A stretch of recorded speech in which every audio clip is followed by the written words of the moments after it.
And on to our dinosaur of the day. This week our dinosaur is Arlo, not a real dinosaur, just like when we did our review of Jurassic World, we did Indominus Rex, so...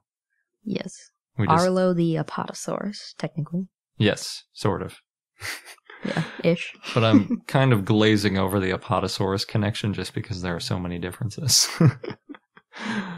So, in creating Arlo, Peter Sohn always knew that he wanted a character that would start out very weak. So he considered having Arlo attacked early on, and that's actually one of the deleted scenes. But he decided that he wanted it to become more of a character trait than this one-time event that just kind of scared him temporarily. So from the very beginning, Arlo is portrayed as the runt of the litter, including coming out of an enormous shell to emphasize his small size. And he has incredibly knobby knees and skinny legs compared to what a real dinosaur would look like, and compared to the rest of his family, to emphasize that.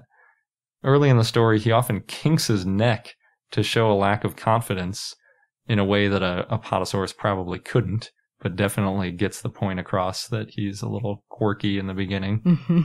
Luckily for Arlo, other members of the crew than just the director Peter Sohn suggested that they should add some other little behavioral traits aside from just fear, with these wobbly legs and kinked neck, to add some depth to the character. So they gave him little bits of joy and curiosity to go along with it when he's playing with his siblings and everything. So it's not just a little scared guy in the beginning. He's got incredibly large feet that resemble an elephant's foot, and they are much wider than the leg leading up to the foot. And actually, most of his family has feet that splay out quite a bit more than the leg, and more than you'd probably expect in an Apatosaurus, because there's so much mass coming down, you end up with that more column-like elephant leg than, I don't even know how to describe. His leg's kind of like a plunger or something. It made him look kind of lizard-like. Yeah, a little bit. Like many animated characters in all sorts of movies, his eyes are much bigger than they would have been on a real animal, and even compared to the rest of his family, his eyes are much bigger on his head. Another thing that they do is they gave him really large whites of his eyes relative to the iris and pupil. And in nature, very few animals actually have that. It's really important for humans watching it, though, because it lets you express so much more emotions, shows where you're looking, you can look more insecure if your eyes moving around a little bit, and other emotions you can display with the eyes. But it's pretty unlikely that dinosaurs would have had eyes like that, since if you look at, say, a crocodile or a bird eye, it's just going to be basically a big black ball, because it's mostly that pupil and maybe a little bit of iris, but there's not going to be much of a white of an eye there. So that's one of the interesting differences.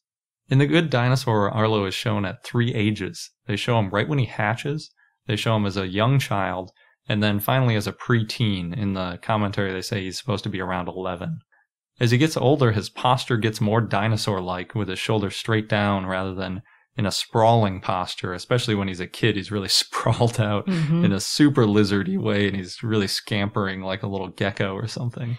Which is interesting. I remember that being one of our kind of complaints when we first reviewed The Good Dinosaur, but now knowing the backstory, that these were very deliberate decisions and this was why it was for a character thing, it makes sense.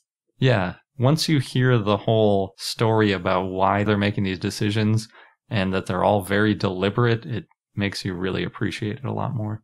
They also say that when Arlo is weak, he walks a little bit more like a camel with his legs bent. Yeah, as soon as they said it, too. You could see the camel likeness of it. And it sounds really funny, but he really does look like a camel. I mean, the neck, the way that it curves up so much, more than even a Apatosaurus probably would. And the relatively shorter tail and everything. It's like, yeah, that's a camel. He's a camel now. The big feet, too, and the knobby knees. It's just, Arlo's really a camel. Green camel. At least at the beginning. Arlo has about 20 teeth that I was trying to count while watching the movie. And it's really interesting to me because in the movie he's definitely an herbivore, but he never eats plain old foliage like an Apatosaurus would. he doesn't eat leaves and cycads. Conifers. Yeah. The only things we see him eat in the movie are corn that his family cultivates and berries that Spot brings to him. And, of course, Spot first tries to bring him a bug and a lizard, and he's not interested in eating either of those. So you can tell that he's not an omnivore. I find that especially interesting because at first, seeing those few number of teeth, I was thinking, wait a second, he would have needed way more teeth to rip all the foliage off of trees. But since he's eating berries and corn, I guess the number of teeth he had was about right. So if dinosaurs evolved into eating corn, you don't need 500 teeth anymore. Yeah. That was kind of a fun thing to notice. Arlo also knows how to swim, which I thought was interesting after our recent news stories about whether or not sauropods could swim, that Arlo knew how to swim, at least after learning from Spot. So, not surprisingly, he basically swims in a doggy paddle type way since Spot is based on a dog, and Arlo learns from Spot, so. So, overall, Arlo is a semi-realistic Apatosaurus. I'm glad that his tail didn't drag on the ground. I think the tail was probably a little bit shorter than it should have been, and obviously the neck is in all the wrong place since it's more camel-like. And can't unsee it now. And his face is just generally cartoony and all that kind of stuff. But it is a pretty good representation of a cartoony dinosaur. It's better than something that you'd see in We're Back.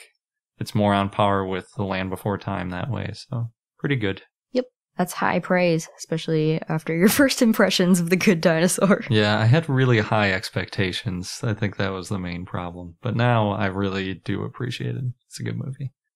Oh, I did also want to mention that the Blu-ray copy comes with the DVD and a digital copy that you can stream through iTunes, apparently. So it's definitely worth picking up. I think it was $20 when we got it. So yeah, something like that. It's totally worth it, especially if you're into it. If your kid's into it, you don't have a choice. You're going to have to get it. That's what I've learned from my nephews.